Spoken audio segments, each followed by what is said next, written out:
वैसे तो मैं हमेशा पॉलिटिकल, सोशल, करंट और कंटेम्पररी इश्यूज पर ही अपने वीडियो बनाती हूँ, पर आज का ये वीडियो थोड़ा सा हटके है, थोड़ा सा अलग है, क्योंकि ये वीडियो मैंने कश्मीर के बारे में बनाया है। दरअसल कुछ दिन पहले मैं अपनी बेटी के साथ कश्मीर घूमने गई थी और इस वीडियो को यूं तो व्लॉग की कैटेगरी में रखा जा सकता है, परंतु मैं इसे अपने रेगुलर यूट्यूब चैनल पर ही अपलोड करने वाली हूँ। तो साथियों, कश्मीर के बारे में अपने एक्सपीरियंस शेयर करने से पहले मैं आपको अपना परिचय देता जाती हूँ। मैं रत्ना वोरा, अहमदाबाद, गुजरात से। मेरे यूट्यूब चैनल रत्ना वोरा बेबाक में आप सभी का बहुत बहुत स्वागत है। तो कश्मीर के बारे में अपने अनुभव और एक्सपीरियंस शेयर करने से पहले हम कश्मीर की भौगोलिक और आबो हवा के बारे में थोड़ा सा चर्चा कर लेते हैं, समझ लेते हैं। कश्मीर भारत के उत्तर पश्चिमी इलाके में स्थित है। उत्तर पश्चिमी तरफ पीओके अर्थात पाकिस्तान से जुड़ा हुआ है, दक्षिण की तरफ ये हिमाचल और पंजाब से जुड़ा हुआ है। कश्मीर उत्तरी राज्य है और यहाँ पर 3 भाग में ये राज्य बटा हुआ है, कश्मीर, जम्मू और लद्दाख। कश्मीर समुद्र तल से लगभग 1850 मीटर की ऊंचाई पे है और ये लगभग 5300 फीट की ऊंचाई पर माना जाता है। कश्मीर की मुख्य नदी झेलम है, परंतु पहलगाम, सोनबर्ग, दूध पथरी आदि ग्लेशियर के पिघलने से अर्थात बर्फ के पिघलने के बाद उस पानी को ट्रीट करके पूरे कश्मीर में पानी पहुंचाया जाता है। कश्मीर में मुख्यतः सेब और अखरोट के बगीचे देखे जाते हैं और साथ ही यहाँ पर चावल की भी खेती होती है। कश्मीर में मुख्यतः चीड़, चिनार, देवदार, पाइन आदि वृक्ष पाए जाते हैं और इन वृक्षों की लकड़ियों को जलाने का काम किया जाता है ज्यादातर।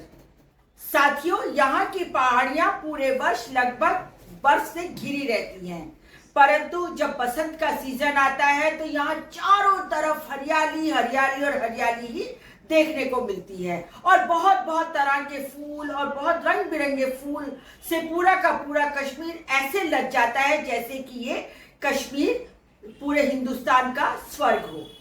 तभी तो कहते हैं कि यदि आप भारत में रहते हैं तो एक न एक बार कश्मीर तो आपको घूमने जाना ही चाहिए। यदि आपने कश्मीर नहीं देखा तो समझ लीजिए कुछ नहीं देखा।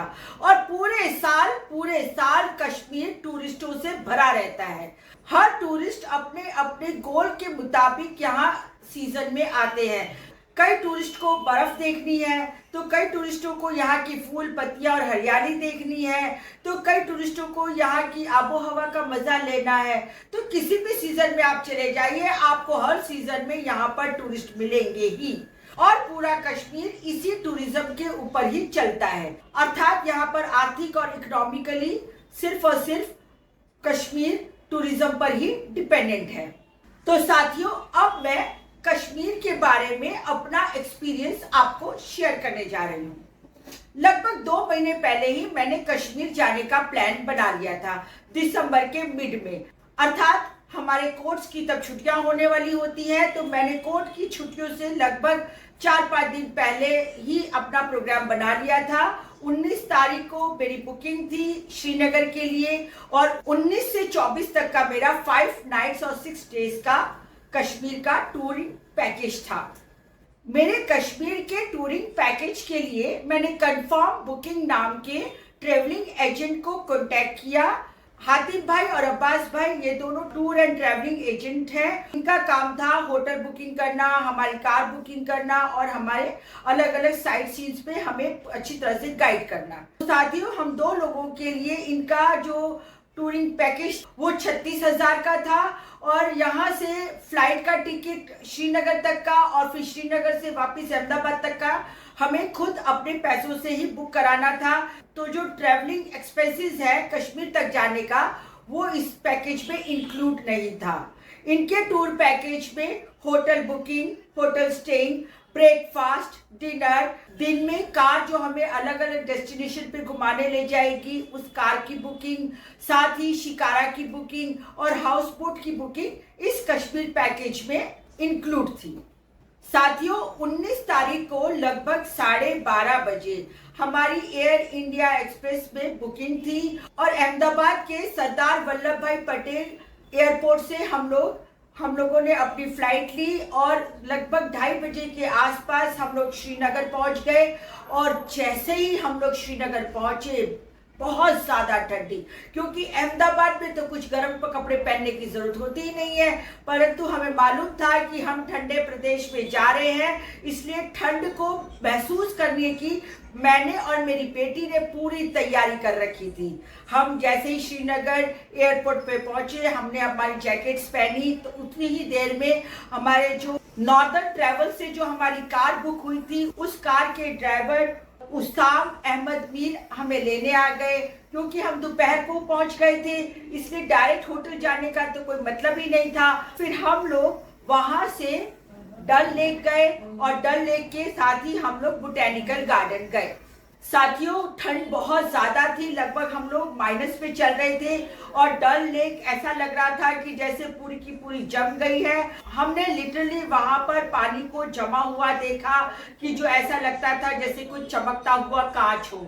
और डल लेक के बाद ही साथ में बोटेनिकल गार्डन था। बोटेनिकल गार्डन जाने के लिए एडल्ट्स के लिए 30 रुपए फीस थी, तो मैंने और मेरी बेटी ने सबसे पहले वहां पर टिकट खरीदा और हम बोटेनिकल गार्डन गए।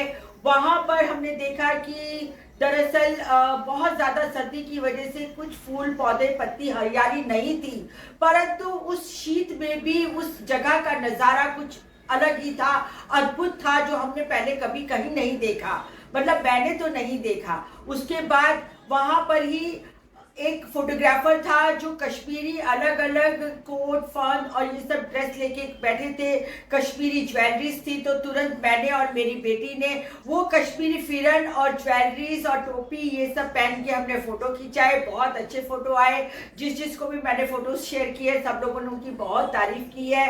खैर, उससे पहले हाँ, एक बात मैं आपको बताना भूल गई कि जैसे ही आप कश्मीर में लैंड करेंगे, आपके जो भी प्रीपेड मोबाइल्स है वो चलना बंद हो जाते हैं। कम से कम मेरा और मेरी बेटी के मोबाइल तो बिल्कुल बंद हो गए, क्योंकि सिम कार्ड वहां पर नहीं चलता है।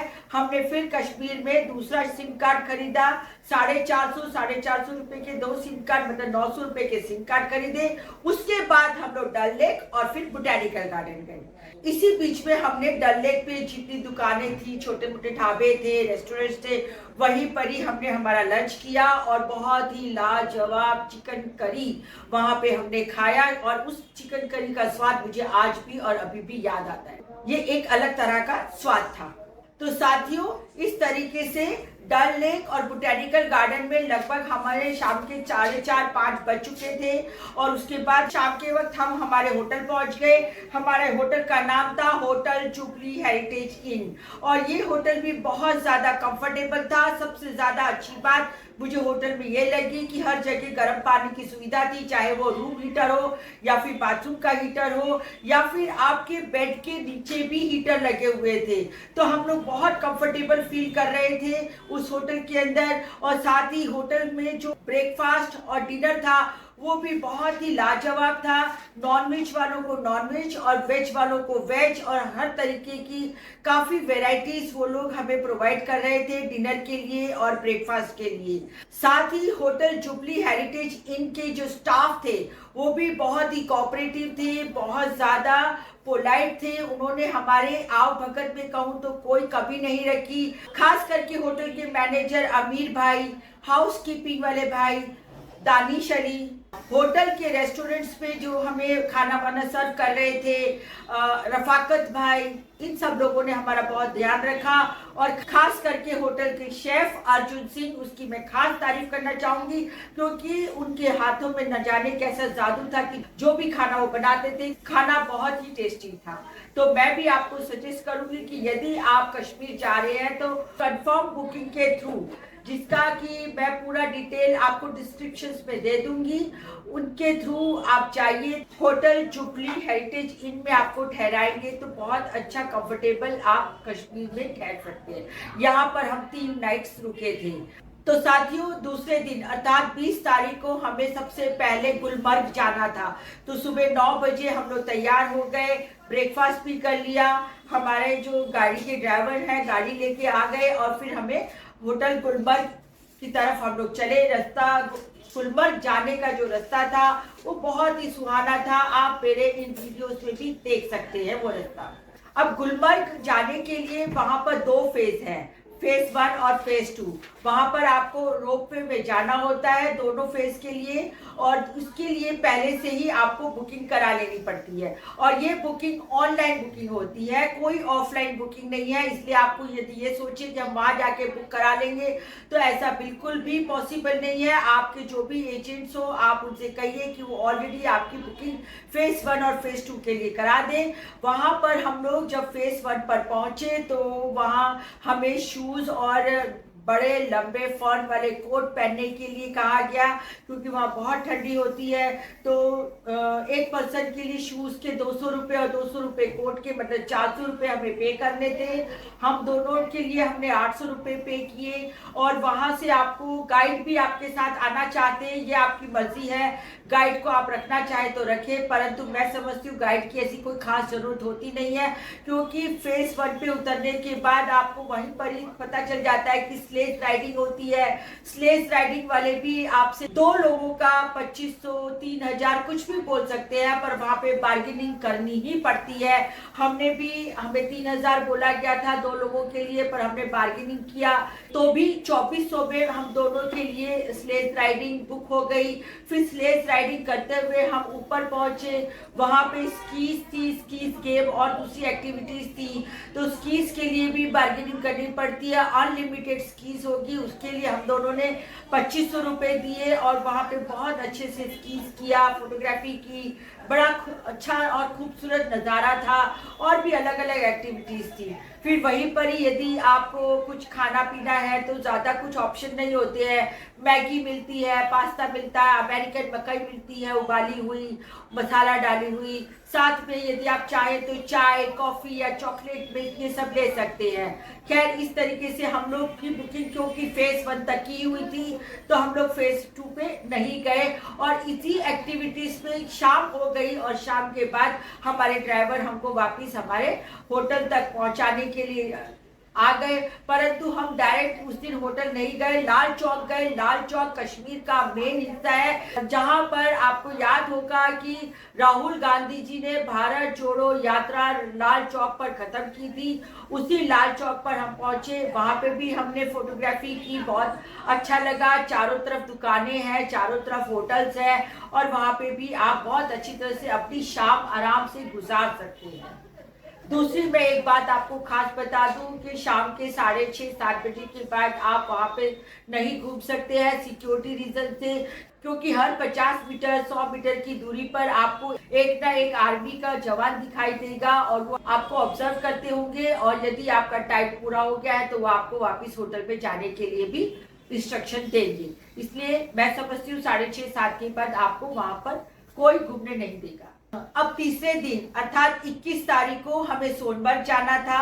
सोनमर्ग के लिए भी हम सुबह 9 बजे से तैयार हो गए, हमारी गाड़ी आई, और सोनमर्ग के लिए भी रास्ता बहुत खूबसूरत था, और वहाँ पे भी अब सारी की सारी वादियाँ पहाड़ियाँ मतलब बर्फ से ढकी हुई थी। और हम लोग जब सोनमर्ग पहुँचे तो वहाँ पर भी हमें शूज़ पहनने के लिए कहा गया, तो 200-200 रुपये के शूज़ हमने वहाँ से भी लिए, पर वहाँ पे जैकेट पहनने की कोई ज़रूरत नहीं थी। और परंतु वहां पर हमें हॉर्स राइडिंग करनी थी, मतलब घोड़े पे चढ़ना, पोनी पे चढ़ना था। और उस जो सोनमर्ग की जो पहाड़ियों पर पहुंचने से पहले हमें काफ़ी ऊपर खापड़ रास्तों से निकलना पड़ा, और वहाँ पर भी एक आपको असिस्टेंट चाहिए तो आप ले सकते हैं, नहीं चाहिए तो कोई बात नहीं। तो घोड़ों के साथ एक ही उसका घुड़सवार होता है, वो आपको लेके चलेगा। और हमने 2 घोड़े लिए थे, हमने 2 हॉर्स और साथ में एक असिस्टेंट भी लिया था, और इस तरीके से हम लोग सोनमर्ग पहुँचे। सोनमर्ग में बहुत सुंदर पहाड़ियाँ हैं, और सारी की सारी पहाड़ियाँ बर्फ से ढकी हुई थी। हम दोनों माँ बेटी बेटी ने वहाँ पे बहुत मज़ा किया। वहाँ पे ऊपर जाने के बाद हमने कहवा भी पिया और कुछ नाश्ता भी किया जो वहाँ पे अवेलेबल था। और क्योंकि हम ऑलरेडी स्लेज राइडिंग और स्कीइंग कर चुके थे, इसलिए अभी हमें स्नो एक्टिविटीज़ करने की कोई ज़रूरत नहीं थी। पर हम लोगों ने बहुत अच्छी अपनी फोटोग्राफीज की और बहुत ज़्यादा समय हमने वहाँ गुजारा। और फिर वापस हम लोग अपने हॉर्स से उसी डेस्टिनेशन पे पहुँचे जहाँ हमारी कार खड़ी थी, और बस उस कार से फिर वापस हम लोग लाल चौक गए। लाल चौक में फिर हमने घूमा फिरा और फिर फाइनली शाम होते होते हम हमारे होटल जुबली हेरिटेज इन में वापस पहुंच गए। अब हमारा तीसरा दिन शुरू होता है। तीसरा दिन अर्थात 22 तारीख को हमें पहलगाम जाना था, और पहलगाम जाने के लिए हमें इंस्ट्रक्शंस थे कि हम हमारा सामान पैक कर लें, और सामान के साथ ही अर्थात कि हमें वो होटल छोड़ना था जिस होटल में हम अब तक रुके हुए थे। फिर पहलगाम के लिए गाड़ी 10 बजे आ गई, हम लोग पहलगाम पहुंचे। पहलगाम में अरू वैली, बेताब वैली, चंदनवाड़ी आदि सब छोटी छोटी जगह थी जहाँ पर हमें जो अलग अलग डेस्टिनेशन साइट्स थी वो हमें दिखाई गई। और पहलगाम में भी घोड़े की सवारी थी, हॉर्स राइडिंग थी, और बहुत डिफिकल्ट हॉर्स राइडिंग थी।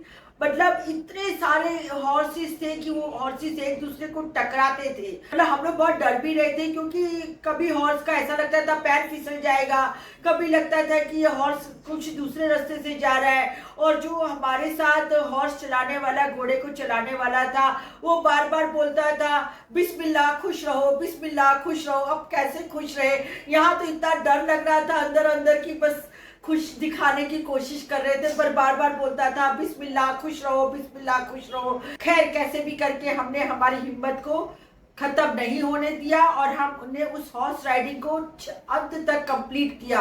पर जब हम लोग पूरे ऊपर पहाड़ी पर चोटी पर पहुंचे तो वहां का नजारा किसी भी स्वर्ग से कम नहीं था। जो मैं अपने दिमाग में सोच के गई थी कि मुझे बर्फ देखनी है, बर्फ को महसूस करना है, वो सब मैंने वहां पर महसूस किया और बहुत मजा आया। इसलिए मैं कहना चाहती हूँ कि भारत देश में रहते हुए यदि आपने कश्मीर नहीं देखा तो कुछ नहीं देखा। कश्मीर भारत देश का स्वर्ग है और इसमें सबको जाना ही चाहिए। आज नहीं तो कल कभी भी आप जाइए, परंतु एक बार अपने लाइफ टाइम में कश्मीर जरूर जाइएगा। अब यहाँ पर सबसे पहले मैं आपको कहना चाहती हूँ कि बार्गेनिंग बहुत होती है।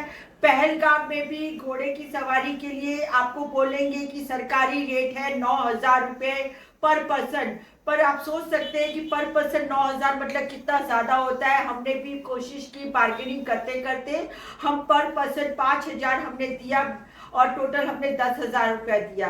पर लेकिन बाद में पता चला कि यदि हम और बार्गेनिंग करते तो शायद और भी हमें पैसा खर्च कम होता। खैर कोई बात नहीं, हम तो घूमने गए थे, इसीलिए जहाँ जो खर्चा होना था या जो हो गया वो हो गया। पर मैं आपसे कहना चाहती हूँ कि यदि आप अच्छा बार्गेनिंग कर सकेंगे तो आप अपने खर्चे को बहुत ज़्यादा बचा सकते हैं। तो इस तरीके से पहलगाम पूरा होने के बाद रात को हमारा स्टे पहलगाम में ही था, होम 2 के अंदर। होटल वह भी अच्छा था, डिनर की वहाँ पे भी व्यवस्था की गई थी। और उसके बाद नेक्स्ट डे पहलगाम से हमें नेक्स्ट डे सुबह हमारी गाड़ी आई। वो गाड़ी हमें शिकारा पॉइंट पे लेके गई और पहली बार मैंने जिंदगी में शिकारा देखा। अब तक बहुत सारी हिंदी फिल्मों में हमने शिकारा देखा, हीरो हीरोइंस को गाते हुए देखा, मतलब बहुत अच्छा लगता था, परंतु लाइफ टाइम में पहली बार मैंने शिकारा देखा। मुझे बहुत अच्छा लगा। मैं और मेरी बेटी बहुत ज्यादा खुश थे शिकारा में जाने के बाद, परंतु ठंडी लाजवाब थी, बहुत ज्यादा ठंड था। और कहते हैं क्योंकि बर्फ नहीं गिरी थी तब तक, इसलिए ठंडी बहुत ज्यादा थी। खैर ठंडी तो ठंडी होती है और ठंडी हमें सहन करनी ही थी क्योंकि हम कश्मीर गए थे, इसलिए हम लोग मेंटली पूरी तरह से तैयार थे और हम पूरे कपड़े लेके गए थे। 3-3 लेयर कपड़े हम पहनते थे, 3 लेयर मोजे, 3 लेयर ऊपर, 3 लेयर नीचे, सब सर पे ढकना, सब कुछ हम लोगों ने कश्मीर के लिए तैयारी के साथ गए थे। तो अब शिकारा से फिर हम लोगों को हाउस बोट पे भेजा गया और हाउस बोट भी हमारे लिए एक नया एक्सपीरियंस था। बहुत सुंदर अंदर इंटीरियर डेकोरेशन था हाउस बोट का। आप बालकनी देख लीजिए, वहाँ का लिविंग रूम देखिए, वहाँ का डाइनिंग रूम देखिए, और फिर जो रूम हमें दिया गया था वो भी बहुत खूबसूरत था। पर एक मुश्किल थी कि वहाँ पर बार बार लाइट जाती थी और इस तरह से वहाँ पे ठंड बहुत थी। फिर भी बाद में उन्होंने हीटर का व्यवस्था तो नहीं की थी, परंतु एसी का ही 31 पर उन्होंने सेट करके हमें टेम्परेचर दे दिया था। और शुक्र है कि रात को लाइट नहीं गई और हम पूरे रात आराम से सो गए, और इस तरीके से हमने 23 की रात भी वहाँ पर बिताई। ये हमारा हाउस बोट है जिसका नाम है न्यू जर्सी हाउस बोट। अब मैं यहाँ से एंटर हो रही हूँ, और ये देखिए ये सब सुंदर सुंदर पर्दे लगे हैं कश्मीरी डिज़ाइन के। अब यहाँ से आप देखिए ये हमको रूम दिया है, और दरअसल रूम में ये नक्काशी किया हुआ इसकी छत है, और फिर यहाँ पर बहुत सुंदर सा सब दिया हुआ है। ये बेड है, कंबल है, और नक्काशी की हुई चादरें रखी हुई हैं, और गर्मी का इंतज़ाम, सर्दी का इंतज़ाम भी किया हुआ है। और यहाँ पर आप देख सकते हैं ड्रेसिंग रूम टाइप है। ये देखिए ये ड्रेसिंग रूम है, और टॉयलेट्स भी। ये देखिए ये वॉश एरिया भी है, बाथरूम, वॉशरूम, सब कुछ यहाँ पर बहुत सही तरीके से दिया गया है। ये हाउस बोट का लिविंग रूम है। आप देखिए यहाँ पर सब सोफ़े लगे हैं, कुर्सियाँ लगी हैं, बहुत सुंदर सा झूमर लगा है, और डेकोरेशन भी अच्छा किया है। ये टीवी है, यहाँ बैठ कर आप आराम से गपशप मार सकते हैं। अब मैं आपको एक यहाँ के डाइनिंग हॉल की तरफ ले जा रही हूँ।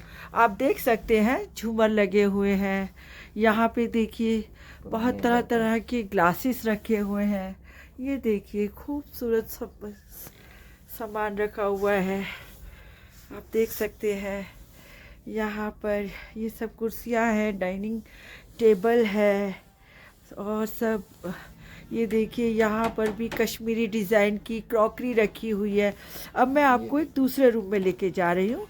ये है यहाँ का लिविंग रूम। देखिए यहाँ पर सोफ़े रखे हुए हैं, सुंदर नक्काशी वाले तकिए, और सोफ़े भी नक्काशी वाले हैं, बहुत सुंदर वास है। और यहाँ देखिए आप चारों तरफ आपका नज़ारा बहुत ही खूबसूरत है। और ये देखिए ये भी एक एंटीक पीस है। यहाँ से मैं आपको बालकनी की तरफ ले जाती हूँ। देखिए बहुत सुंदर बालकनी है, ये दरवाज़ा है, और ये देखिए ये हमारा नक्काशी किया हुआ पूरा बालकनी है। आप देख सकते हैं कितनी सुंदर बालकनी बनी हुई है, और यहाँ पर ये पूरा का पूरा झील आपको दिखाई दे रहा है। बालकनी में भी सोफ़े रखे हुए हैं, आप आराम से चाय कॉफ़ी पी सकते हैं और कुदरती नज़ारे का लुत्फ़ उठा सकते हैं।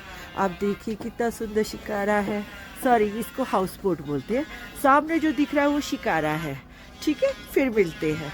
24 तारीख को अपनी फ्लाइट पकड़नी थी, इसलिए जो कुछ साइट्स हमारे रह गए थे, जैसे निशांत गार्डन, चश्मे शाही गार्डन, और थोड़े बहुत जो बाजार थे वो रह गए थे, वहाँ पे हमारे गाड़ी वाले हमको लेके गए। वहाँ पर हमने कुछ फोटोग्राफीज भी की, क्योंकि बगीचे अभी खिले हुए नहीं थे, खूब कोहरा था, धुंध थी, इसलिए वहाँ पर हरियाली तो नहीं थी। परंतु हाँ, आप इमेजिन कर सकते हो कि जब हरियाली का मौसम आएगा, जब बहारों का और बसंत का मौसम आएगा, तब वहाँ पे कितना सुंदर नज़ारा होगा, इसका हम कल्पना तो कर ही सकते थे उन बगीचों को देखते हुए। हम लोग वापस लाल चौक गए। लाल चौक में वहाँ पे अखरोट बहुत अच्छे मिल रहे थे, तो कुछ अखरोट खरीदे, कुछ कपड़े खरीदे, कुछ वहाँ की निशानियाँ खरीदी। वैसे तो कश्मीरी औरतें कभी साड़ी नहीं पहनती है, परंतु टूरिस्टों के लिए स्पेशल कश्मीरी साड़ियाँ थी, तो मैंने भी एक अपनी याद के लिए एक साड़ी वहाँ से खरीदी। सब कुछ बहुत अच्छा था, और मैं आपसे कहना चाहती हूँ कि मैंने तो ये कश्मीर का टूर बहुत एंजॉय किया। बहुत मज़ा आया। जो मैं सोच के गई थी कि मुझे कश्मीर जाना है, आज तक नहीं गई थी, वो मेरा सपना पूरा हुआ। और मैं फिर से कहूँगी कि जिसने भी कश्मीर नहीं देखा उसने कुछ नहीं देखा। हिंदुस्तान का, भारत देश का यदि कोई स्वर्ग है तो वो सिर्फ और सिर्फ कश्मीर है। आप भी ज़रूर कश्मीर जाइएगा। कश्मीर के लोग बहुत अच्छे हैं, बहुत मिलनसार है, आपकी बहुत आवभगत करेंगे, आपको बिल्कुल परायापन महसूस नहीं होगा। जो भी कश्मीरी है वो सब बहुत अच्छी तरीके से आपको वेलकम करेंगे। तो साथियों, मैं आज अपना वीडियो यहीं खत्म करती हूँ। मैं आशा और उम्मीद करती हूँ कि मेरे जो अनुभव हैं शायद आपको अच्छे लगे होंगे। और यदि आपको मेरे अनुभव, मेरे एक्सपीरियंस अच्छे लगे और अगर आप कश्मीर जाने का मन बनाए तो जो ट्रैवलिंग एजेंट का मैंने डिटेल दी है वो मेरे डिस्क्रिप्शन बॉक्स में है, वो आप ले सकते हैं। और साथ ही जो भी मैंने अपने होटल्स की और इन सब चीज़ की डिटेल्स दी है, नॉर्दर्न ट्रैवलर्स की डिटेल्स दी है, वो भी आप मेरे डिस्क्रिप्शन बॉक्स में देख सकते हैं। उनसे आप कॉन्टेक्ट कर सकते हैं। ये आपकी मर्जी है कि आप कैसे और किसके थ्रू जाना चाहें, पर क्योंकि मैं पूरी तरीके से सेटिस्फाइड हूँ मेरे ट्रैवलिंग एजेंट्स कंफर्म बुकिंग से और आगे उनकी जो उन्होंने मुझे फैसिलिटीज दी, इसलिए मैं उनका नाम आपको रिकमेंड करती हूँ। ये आपकी मर्जी है, चाहे तो उन्हें बुक करिए, चाहे तो ना बुक कीजिए। तो साथियों, इसके साथ ही मैं अपना वीडियो यहाँ समाप्त करती हूँ। आशा है कि आपको ये मेरा वीडियो पसंद आया होगा। फिर मिलती हूँ एक नई वीडियो, एक नई बात के साथ। तब तक के लिए नमस्कार। और यदि आपको ये मेरा वीडियो पसंद आया हो, मेरी जानकारियाँ पसंद आई हो, तो आप इसे ज़्यादा से ज़्यादा अपने दोस्तों में, रिश्तेदारों में शेयर कीजिए, लाइक कीजिए और मेरे YouTube चैनल रत्ना वोरा बेबाक को सब्सक्राइब कीजिए। नमस्कार।